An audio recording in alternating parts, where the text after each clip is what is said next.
اس اعتبار سے بھی بڑا اہم ہے کہ نظام سرمایہ داری کے حامل یہی دلیل پیش کیا کرتے تھے، یہی دلیل پیش کرتے ہیں، اور سب سے بڑا نظام سرمایہ داری کا مؤید یا حامل تو ہمارا خود مذہب پرست طبقہ ہے نا۔ یہ دلیل اس کی طرف سے دی جاتی، دلیل یہ دی جاتی ہے،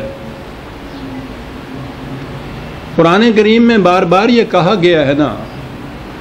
صاحب استطاعت لوگوں کو کہ ایسا انتظام کرو کہ بھوکوں کو روٹی ملے، محتاجوں کی ضروریات پوری ہوتی چلی جائے، کوئی کسی کا دست نگر نہ ہو، کوئی رات کو بھوکا نہ سوئے، اس کا انتظام کرو۔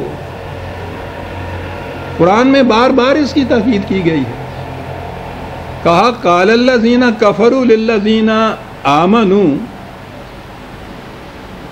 یہ جماعت مومنین جو اس قرآن کے ان احکام کو پیش کرتی ہے اور ان لوگوں سے یہ کہتی ہے، یا ان سے نہیں، بہرحال آپس میں ہی یہی کہتی ہے، ایک دوسرے کو تائید کرتی ہے اس کی کہ ایسا نظام قائم کرو کہ کوئی بھوکا نہ رہے، لوگوں کی روٹی کا انتظام کرو۔ یہ سمجھیے آیت میں یہی آیا ہے۔ تو کہا یہ لوگ یہ کفر کی بات کہہ رہے ہیں، کافر یہ بات کہتے ہیں جواب میں کہ اَنُطْعِمُ مَن لَّوْ يَشَاءُ اللَّهُ أَطْعَمَهُ، کہا کیا کہتے ہو؟ اگر اللہ کو یہ منظور ہوتا کہ یہ بھوکے نہ رہیں، یہ غریب نہ رہیں، یہ مفلس نہ رہیں، تو اس کے لیے کیا مشکل تھا کہ وہ خود انتظام کرتا اور ان کی روٹی کا خود انتظام کرتا؟ ہم سے کیوں کہہ رہے ہو؟ تم سے وہ کیوں کہہ رہا ہے؟ وہ انتظام نہیں کر سکتا۔ تو جب اس نے خود انتظام نہیں کیا تو اس کے معنی یہ ہے کہ اس کا خود منشا یہ ہے کہ یہ مفلس رہے، یہ غریب رہے، یہ بھوکے رہے۔ کہا ان سے کہو کہ ان انتم الا فی ضلال مبین، مبین، کہا اس کا جواب اس سے سوائے اور کیا دیا جا سکتے کہ بڑی کھلی ہوئی گمراہی کے اندر ہو تم لوگ جو یہ کہتے ہو کہ خدا خود کیوں نہیں یہ کرتا۔ اگر اس کی مشیت میں ہوتا کہ یہ لوگ مفلس اور غریب اور بھوکے نہ رہیں تو وہ اس کا انتظام خود کر دیتا۔ اس نے نہیں انتظام کیا تو اس کے معنی یہ ہے کہ اس کی منشا مشیت یہ ہے کہ یہ غریب رہیں، بھوکے رہیں۔ یہ جواب آپ ملتا ہے کہ رزق کی تقسیم خدا نے اپنے ہاتھ میں رکھی ہوئی۔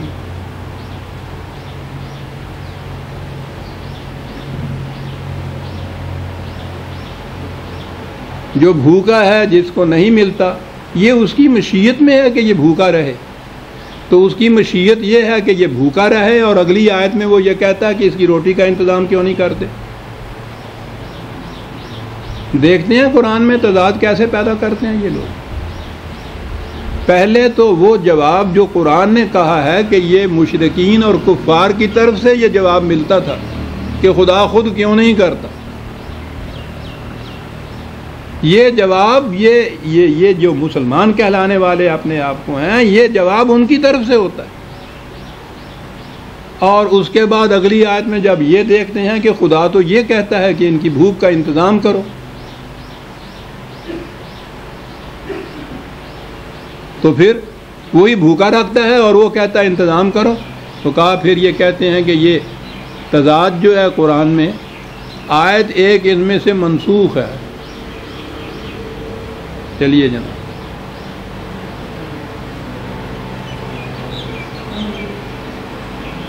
آپ دیکھتے ہیں کہ ایک غلط نگہی سے پھر کس طرح وہ جو کہتے ہیں کہ بنیاد اگر غلط رکھی جائے تو تا سریا می ربت دیوار کج، آسمان تک پھر وہ دیوار جو اٹھتی ہے تو وہ ٹیڑھی کی ٹیڑھی جاتی ہے۔ یہ ساری دیوار آپ کے یہاں کی جو ٹیڑھی ہو رہی ہیں اس بنیاد کی وجہ سے ہے کہ وہ چیزیں جو قرآن نے کہا تھا کہ یہ کفار کا جواب تھا، مشرکین کی ذہنیت تھی، وہ ہماری ذہنیت ہو گئی، ہماری طرف سے یہ جواب ملتا ہے، اور اس کے بعد ساری دیوار جو ہے آسمان تک کج اٹھتی ہے۔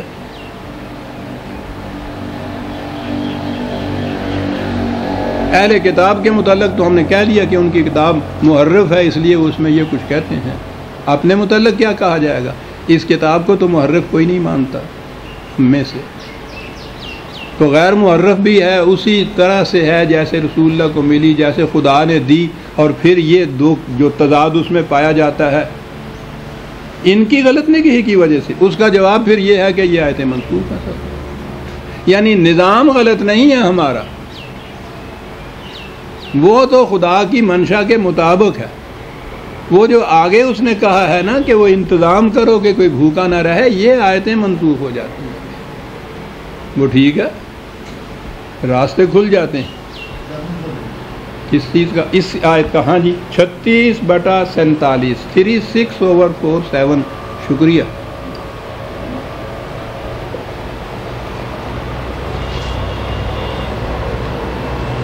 میری کتاب جو ہے کتاب التقدیر ہی اس کا نام ہے، اس میں آپ دیکھیں گے تو یہ تمام اس قسم کی آیات جن سے یہ کہتے ہیں کہ یہ خدا نے کہا ہے کہ ہم چاہتے تو یہ ہوتا اور ہماری مرضی یہ ہے، اور اس کے بعد یہ کہ خود ہی قرآن میں وہ چیزیں دی ہوئی ہیں جو اس نے کہا ہے کہ تم یہ کیوں نہیں کرتے، میں نے تمام بحث کی ہے اس کتاب کے اندر، نام ہی اس کا کتاب التقدیر ہے، اور یہ جو تقدیر کا مسئلہ آپ کے ہاں آیا ہے یہ تو خالص مجوسیوں کی طرف سے آیا تھا، ایران کا یہ مذہب تھا، کہیں سے بھی آیا ہو آپ کے ہاں، اس نے آ کے کہیں کا بھی نہیں رکھا ہم،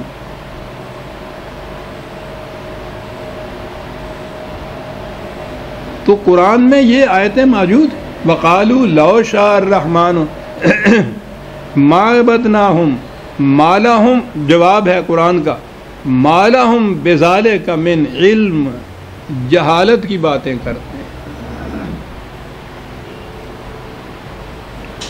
إِنْ هُمْ إِلَّا يَخْرُصُونَ، اٹکلیں دوڑاتے ہیں،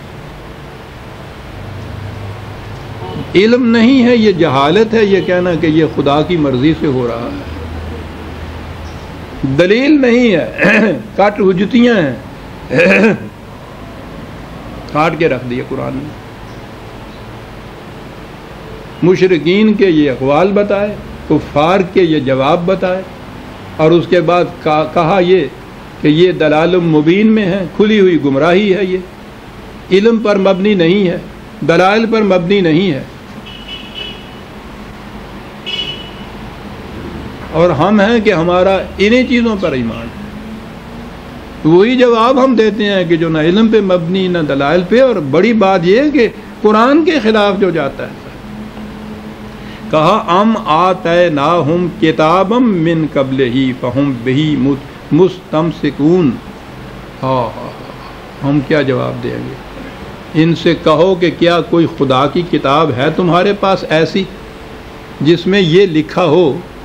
اور تم اس کے ساتھ چمٹے ہوئے ہو کہ ہم اسے نہیں چھوڑ سکتے، یہ تو خدا کی کتاب ہے۔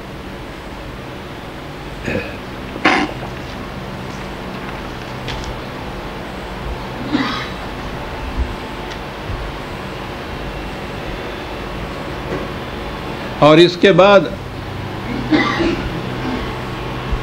ان کی طرف سے جو دوسرا جواب دیا جاتا ہے اس پر تو ہمارے یہ جو موجودہ مذہب ہے، دین نہیں ہے، موجودہ مذہب جو چلا آ رہا ہے آپ کے ہاں، اس کی ساری عمارت اسی ایک بنیاد، اسی جواب پر مبنی ہے جناب۔ کہا کوئی جواب ان سے نہیں بن پڑتا، نہ علم ہے، نہ دلیل ہے، نہ سند ہے، نہ کوئی کتاب ہے، جواب کوئی نہیں بن پڑتا۔ تو اس کے بعد کہتے یہ ہیں بل قالوا انا وجدنا آبانا علی امت و انا علی آثارہم مہتدون، بات اصل میں یہ ہے کہ یہ سب ہمارے آباء و اجداد کی طرف سے ہوتا چلا آ رہا ہے، ہمارے اسلاف کا یہ مذہب ہے، سلف صالحین یہی کہتے چلے آ رہے ہیں اور ہم ان کے راستے پہ چلتے چلے جائیں گے، سیدھی بات ہے صاحب۔ ہم نہیں جانتے کہ اس کے لیے دلیل کیا ہے، علم کیا ہے، کتاب کیا کہتی ہے، یہ سب کچھ وہ جانتے تھے جو ان کے لیے تھا، ہم تو ان کے راستے پہ چلے جا رہے ہیں۔ کہیے عزیزان من، کوئی ان کے ہاں کی کتاب